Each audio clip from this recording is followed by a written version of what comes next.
Well, just to introduce myself, as you can see, I'm Bruce Morton. I'm an electrical engineer. I have been working at a company called Oceangate, and I started there back in 2019, fall of 2019, and in my presentation, I'll be sharing some details about it. But about me and my experience, I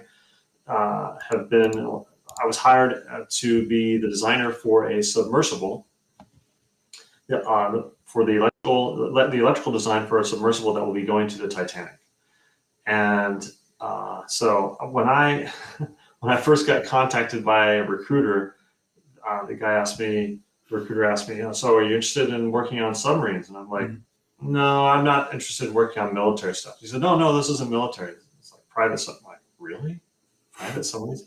And so I interviewed for the job, and I couldn't believe, I didn't even know that this company was near me. I live in Everett, Washington, just north of Seattle, actually, I live in Lake Stevens, Washington. It's right here. Oh, nice. Yeah, obviously, it looks like there's a nice lake back there. Yeah, and which is near Everett and just north of Seattle. And so, yeah, I was like, wow, that's super exciting. So I started working at the job, and I have never worked on any kind of subsea stuff before. I've always designed things like cell phones and barcode scanners and such. So I'm flexible. I can learn, and so I started working with a team, a small company, to design this sub. And we had our first expedition to the Titanic this last summer, 2021. That's awesome. And it was my privilege to go on this expedition, and it was an amazing experience. And it was 6 weeks long that I was working at sea, along with the rest of the company and our customers, who we call mission specialists. And and I have so much to share, so many different aspects of both the design of the submarine, the experience on the water, being at the Titanic, things that I've learned about the Titanic and its history. I'm also an amateur genealogist, and so I was able to share on the ship interesting aspects about genealogy and with the passengers and crew on the Titanic. So it was such an amazing experience for me. I've been wanting to share it. I've had presentations at a university, at a retirement home, at my church, with friends. And I have a friend of mine has a podcast, so I was on his podcast about it. Awesome. When I was on the expedition, I wrote a daily journal because I knew this was like such a unique experience, and I don't normally keep a journal. Right. But I wrote like an hour or more every day, just of the experiences of that particular day. Just so much going on. It was such in many ways, it was it was the most stressful time of my life. I left Oceangate, so I will preface this with the fact that I in no way speak for Oceangate. Everything here is just my own personal experience. So this is just my own opinion. I definitely don't speak for the company. Right. But I am still a contractor for the company. Cool. They don't need me to design another sub or design this sub, but they do still need me for things that come up, for maintenance stuff that come up. And so as things come up, I'm still contracted with them to help out here and there, and maybe even go on the next expedition. I don't know. We'll find out. Cool. Go back in a few months. But anyway, with that context, let's start the presentation. So great. All right. So let me slide my windows over. And okay, good. So like I said, I've given this presentation in different forms to many different groups. And one thing I've found is that if I try to squeeze everything into 1 hour, it becomes rushed and frenetic, and I end up talking too fast and Mhm. not able to really answer people's questions. And so this uh, this is just going to be a subset of everything. So I'm just going to focus here on the company and on the sub, and I'll give you teasers onto other things that we'll be covering in the future if you decide to invite me back. Oh, you're coming back. Absolutely. We got you. So, um, uh, so this is an early rendering of what the Cyclops sub, or one of our subs, was to look like, and I'll show you actual pictures of what the sub ended up looking like. Um, but Oceangate subs are a little different from most other submersibles in that they're 5-person subs, large viewports, and not just the configuration is different from most, and you'll see others that'll show. Like I said, we'll be covering the company, we'll be covering the design of the sub and the expedition and the Titanic history, and we'll cover it other times, but also I should have time today to talk about the future directions for Oceangate. Okay, perfect. So the company is small. This is kind of mostly a company shot. We have some of our customers in here too. This is from our expedition. And the purpose of the company, like I said, is not just for us to go to the ocean, but to open the ocean for exploration for citizen scientists. If people can pay to go to space, well, people can also now pay to go to the depths of the ocean. And because not anyone can just go and say that they want to join a scientific expedition. Right. Now, the difficulty here is that we operate outside of normal regulations. If you were to make a tourism company and you want to take people onto tours of a reef or something, you can use a Coast Guard approved boat and take people out on a ride, and you have to pay, and you operate within regulations. But the thing is that we are so small, and nobody else has ever done, or nobody else currently does anything else that we do. We operate completely outside of any regulations, not because it's what we're doing is wrong. It's just that no one in the government has imagined us or anyone doing anything that we're doing. Right. And so we are trying to work with the Coast Guard to become certified, but they have to create a whole new set of regulations for us, and we can't just sit around and wait for them to create regulations for us. So we just operate. We just do what we do, and the way that we're able to work around any kind of regulations is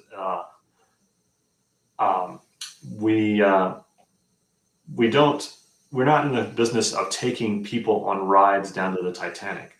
We don't. Right. They aren't called passengers. They aren't really called customers. We call them mission specialists. Mm-hmm. Basically, the idea is that they are joining us to be part of our expedition, and they have to do work too. The people who are on the ship, they aren't just coming in. This is not like a cruise. We'll have them do things like, prepare drop weights and to prepare the fairings for putting the fairings back on, or many other tasks that are needed to maintain the sub and recharge the sub and get it all ready for the next dive. It's a major operation. It isn't as simple as like taking your boat out onto the lake. There's a lot of preparation when it comes to diving and operating and the sub. So Stockton started out making a hobby sub.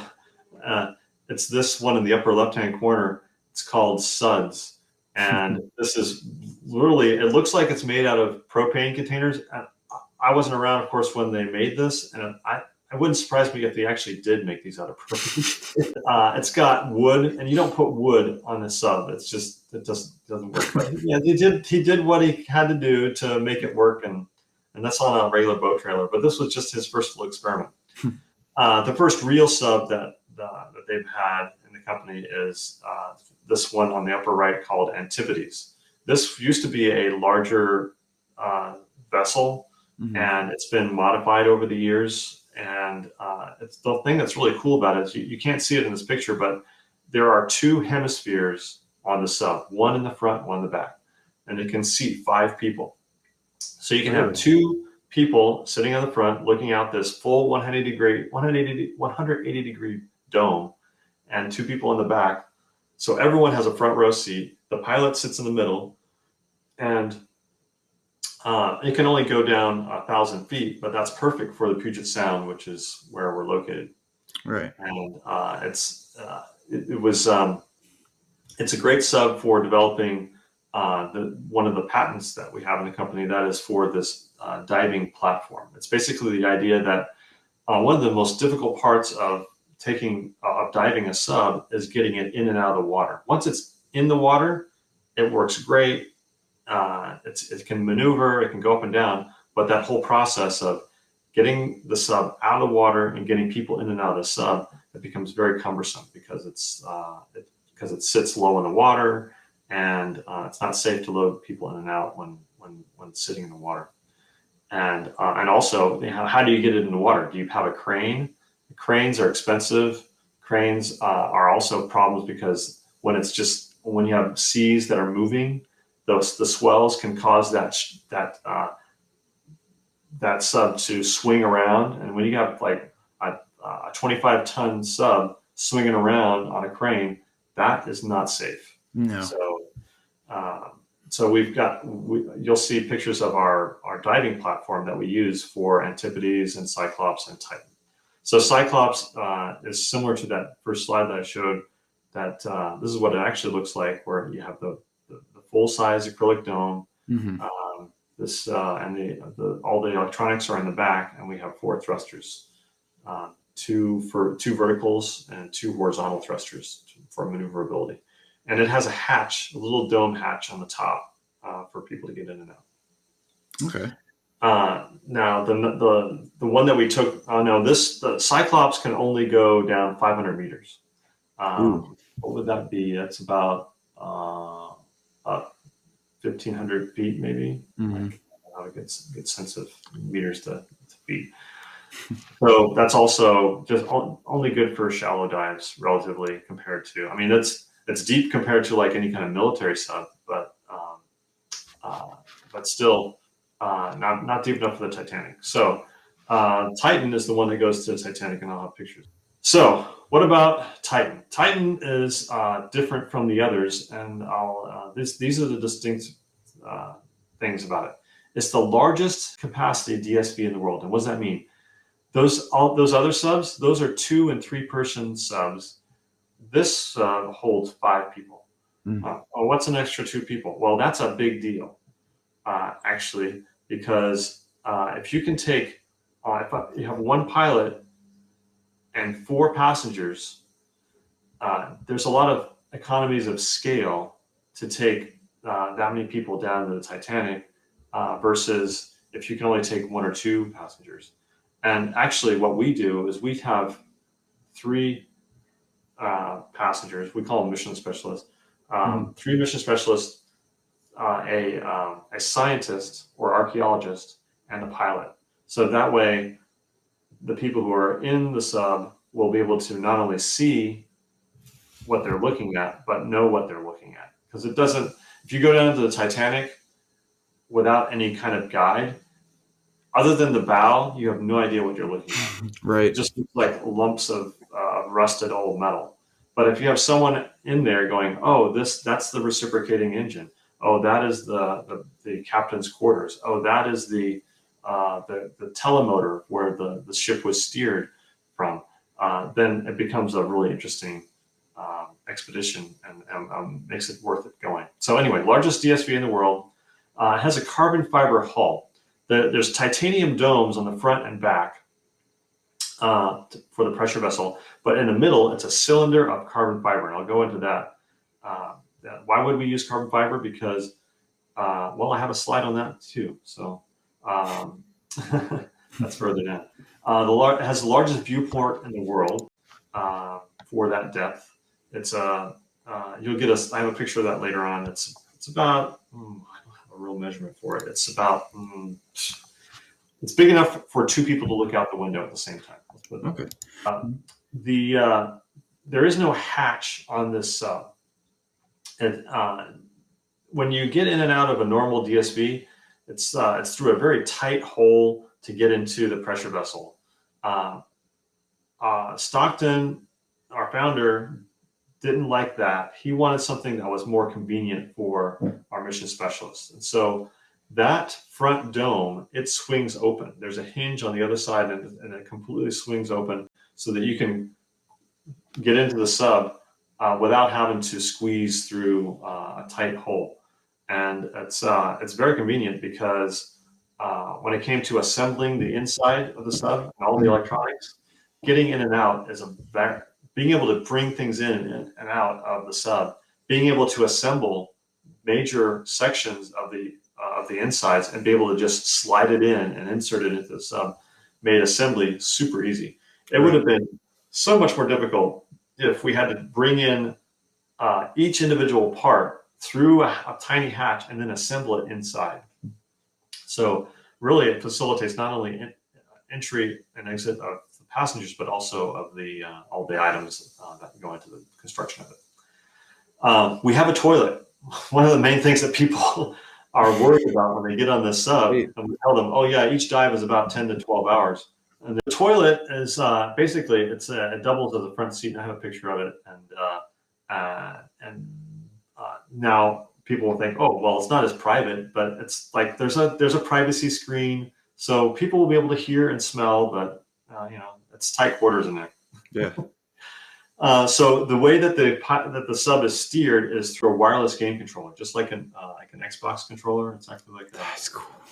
So it's no kidding. It's nice because you're able to pass around control from person to person. So somebody can be sitting in the front dome and can be driving around, or they can be sitting in the back looking at the large screens. And we have no seats in there per se. It's just an open floor, and you'll see a picture of that. And then there's large media screens on the inside so that people can see what the cameras are seeing on the outside. Okay. And so this is what it looks like inside. It's very Spartan is not the right word. It's very basic. There's not much in there because everything is digital. It's kind of like a Tesla in that it's there's two controller screens and a media screen in the back, and you see there's a power button. You can see the power button right there. Yeah. There's a panel that flips out that controls all the circuit breakers. Okay. And other than that, there's just a keyboard for each of those screens. One computer screen controls all the systems on the sub, and the other one controls all the media, like the cameras and the sonar. Okay. And so it can hold 5 people very comfortably. In fact, one thing that's nice about having an open floor is that people can rearrange their seating location. So 2 people can be sitting in the front looking at the dome. If somebody wants to lay down, there's enough room for somebody to lay down. It's pretty convenient. We do have these little stadium seats so that someone can have something to sit back on, but it's pretty convenient. This is my daughter. She's sitting on that toilet. It doubles as a front row seat. So you lift the lid off that, and there's the toilet. That's awesome. The and convenience for sure.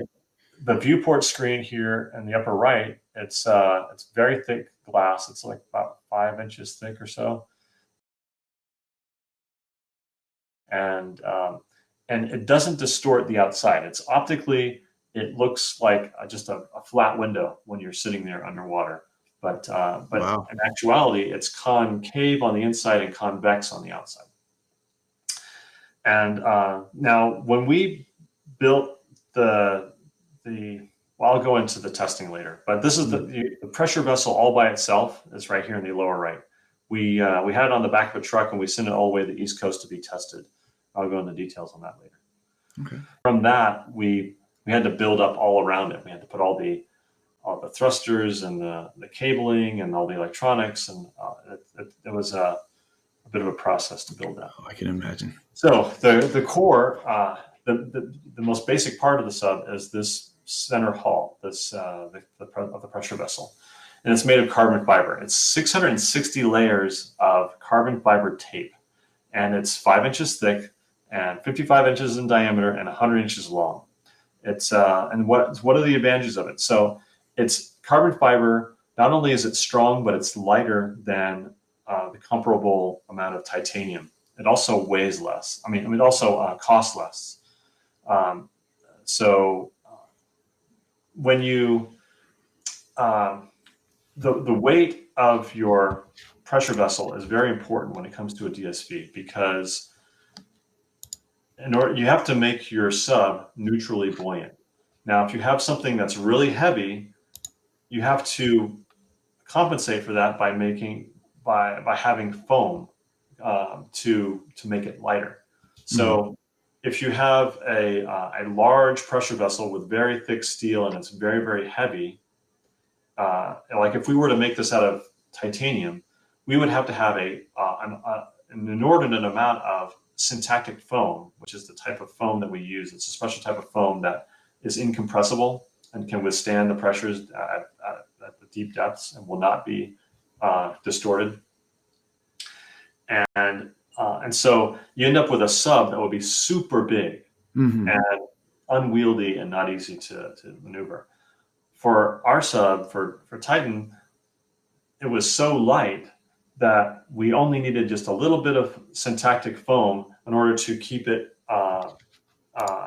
keep the trim so that it's level in the water. Otherwise, it would tilt forward or tilt. Actually, it would tilt forward if we didn't put any foam on it.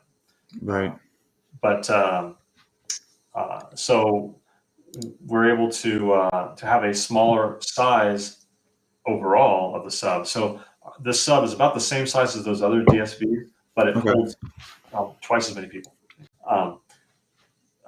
So anyway, what's this contraption? This is the robotic arm that was used to lay down all those 660 layers of tape. This is a company in Mukilteo, Washington, near us, that called Electro Impact.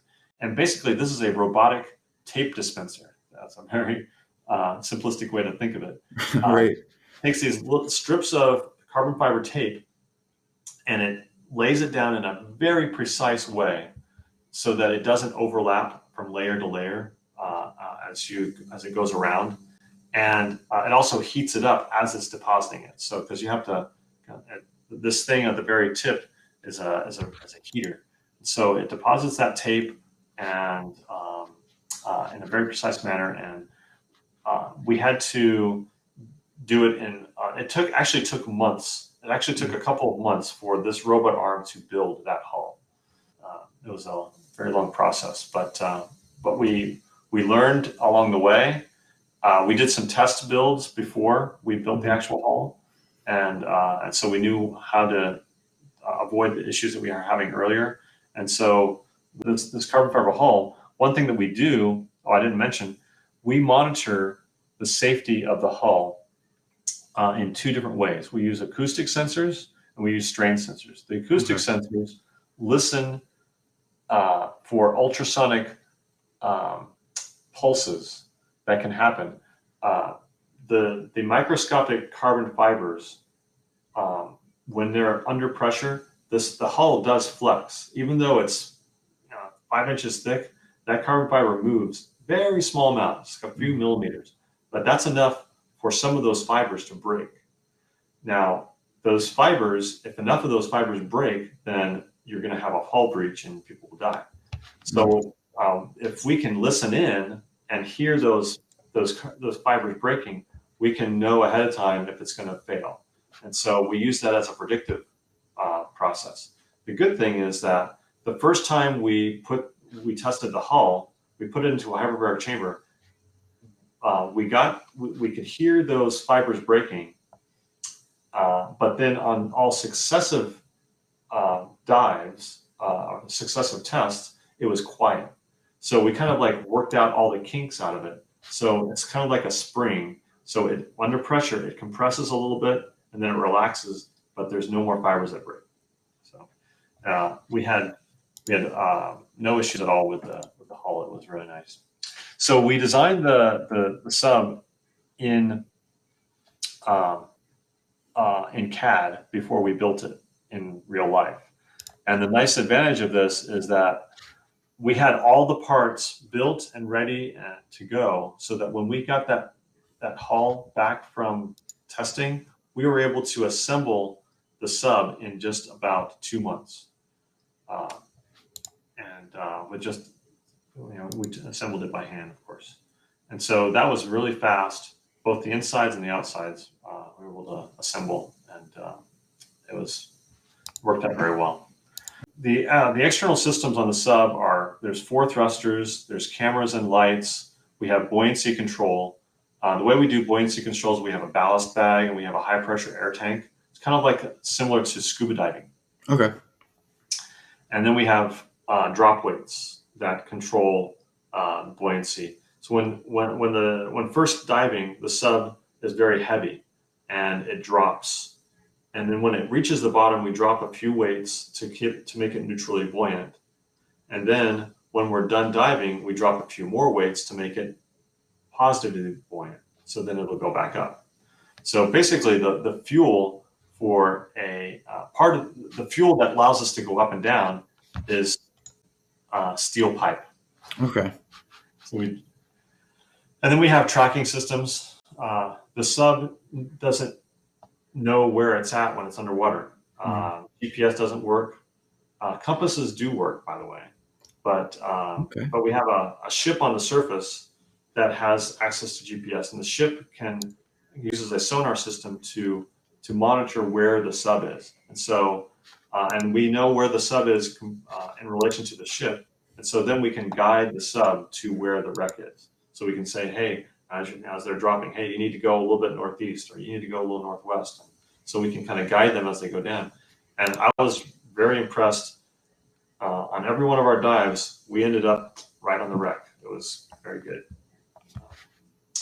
Very expert systems. And then there's communications. There's a VHF radio from when we're on the surface. And the communication, we send and receive communication when we're texting. It's like a sonar modem. And so it's not voice communication.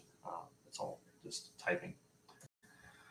All right, so go down. Here we go. So this is what it looked like naked without any covers on it. Well, at least most of the covers. Right.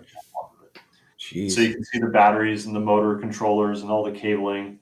I like this picture because this shows my handiwork. This is all the I made the circuit boards and these cables that go all around. It was a lot of work and then there's internal systems. There's internally, there's 3 computers. There's we have a computer for we have hull monitoring where we, like I mentioned earlier, where we listen for sounds of the hull. We have CO2 scrubber and an oxygen supply. So it's really interesting how it's very simple how to monitor and to maintain the atmosphere inside the sub. The way that we basically, all we have to do is we take CO2 out of the air and we put oxygen into the air, and then people can survive. And the way that you pull CO2 out of the air is by taking a box with this powder. It's called Sodazorb, and you blow air onto this powder and it absorbs CO2. And so basically it's just a box, a plastic box with a fan on top of it. Okay. And then for oxygen, we have these bottles of oxygen, not air, just oxygen. And it's amazing. A bottle of oxygen that's only about maybe 2 feet by 10 inches cylinder, that's enough air or that's enough oxygen for 5 people for 10 hours. Wow. So, now we have emergency supply of oxygen that can last 5 people for up to 3 days. And we have enough absorber for 3 days. So if they get stuck down there, we've got a few days to help them in order to get help and to bring them to the surface. Fortunately, we didn't have that issue. Good. Okay, so then there's batteries, there's circuit breakers, there's power distribution, there's internal Wi-Fi only for the internal, doesn't go external. Radio signals do not travel through salt water at all. And then we have water detection, because there's condensation inside the sub, and there can be some water that can condense on the bottom of the sub. And so what I worked on, all those systems that I just showed in the last screen are right here. This goes into that rear dome that doesn't have the window. So this gets pushed into that hemisphere, and there are the 3 computers. There's this power box on the right, and there's custom circuit boards that I've got to connect it all together. And the wiring for this was very tedious. Good Lord.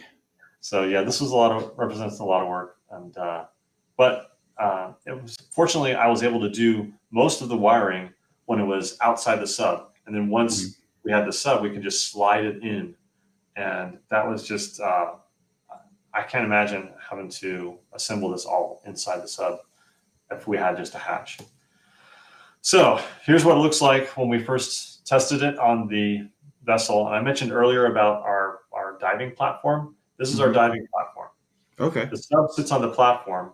The platform is this has 4 hollow air chambers. And so when the platform is on the water, it floats. And then we have these valves. And when we want to dive the sub, we let the air out of those chambers, and the whole platform sinks.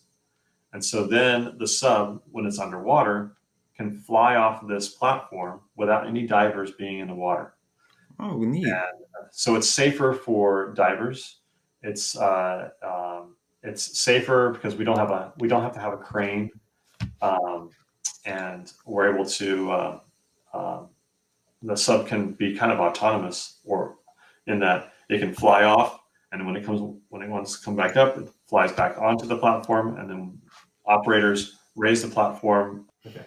So insulation, I'll be frank, is something that is not even considered on the vessel, on the submersible. Why? Why wouldn't you want to have? Well, it's just not something that's even a concern. What happens is the water, of course, yes, it is very cold. The water is just barely above freezing at that depth, and that cold temperature conducts right through the titanium. And so the front and rear domes that are made of titanium, they sweat. Condensation big time, because there's people breathing out, and so there's all that humidity condenses, and it actually produces a couple of gallons of water over the course of a 12-hour dive. And that water just sloshes around on the bottom. And when we open the door, the water just pours out. and we have now all the batteries for the sub, all the internal batteries on the sub are in the very bottom of that middle of that cylinder. But we have it raised up enough that we don't have to worry about the leads of the batteries to get wet. So the good thing is the carbon fiber does insulate. So in the middle of the sub, this is interesting. The pilot is sitting in the middle of the sub, or towards the back. And what I was told is that it's a comfortable about 65, 70 degrees where the pilot is sitting. But in the dome, where people are sitting looking out the window, it's like 50 degrees, 45 degrees. So, Jeez. and so it's like, how can there be that much of a temperature gradient? Well, that's what they said. And so the insulation that you have is just the clothes that you wear. On the surface, you're going to be hot because it was in the summertime. The water is 70 degrees. The air is about 70, 80 degrees in the summertime. and so it's hot when you're first at the start of the dive. So you want to have those extra layers that you can add on layers later. So as you start the dive, you go deeper, and it starts getting colder and colder in the sun. It's important. Just put a hat on, and people were fine. What? Okay, so the typical, like I said, the typical dive is about 10 to 12 hours, but we have emergency supply of that Sodazorb and that of oxygen. We have 4 huge bottles of oxygen that are under the floor, and you can see that in actually one of the slides of that CAD drawing. There's enough absorber and oxygen to last for 5 people for 3 days, for about 36 hours. No, wait, no, not 36 hours. 72 hours. Yeah, 72 hours. So yeah, that's mainly for emergency purposes. The typical dive, the oxygen is just enough for one bottle. Oxygen. See, most of what the air that we breathe is 80% nitrogen. So oxygen only takes up about 19% of the air. And since it's a gas, it compresses, and so you really you don't need that much. We have an ROV. There's an ROV on the vessel, and so if we have multiple safety systems, I didn't get into that. If the drop weight system were to fail, the backup is to use a hydraulic pump to release some pins, and that drops the weight carriage. So the whole weight carriage would drop. If that fails, we have another hydraulic system where you turn a lever and then you pump some more, and there's some what's it called? Some hydraulic. It's not hydraulic. It's more of an air pump. It's like an air pump that pulls some pins, and it drops all the legs. Okay. So that really makes the sub super buoyant, and those would be under an emergency situation where we couldn't get it up. Now, if the most likely thing that could happen is outside of like a failure of those systems, like the batteries go dead or whatever, there could be a snag where like the sub gets too close to the Titanic and maybe gets entangled in with some cables or some netting, and it tries to back out and it can't. So then the most likely thing that it could get snagged onto are the legs of the sub. Okay. And so if we can just drop those legs, then the sub can come up. And if for some reason it got entangled into something that it couldn't get untangled from, then or it couldn't get away with it by itself, then yes, we would send an ROV down, and the ROV would cut whatever cable is ensnaring the sub, or to release whatever weights are causing the sub to be too heavy, so that it can release, and then that would be the case. So. We truly value your thoughts and ideas on the matter, so please feel free to share them out. Additionally, we encourage you to subscribe to the channel, and please share the video with your friends. Your support is highly appreciated. Thank you for joining us on this exciting quest.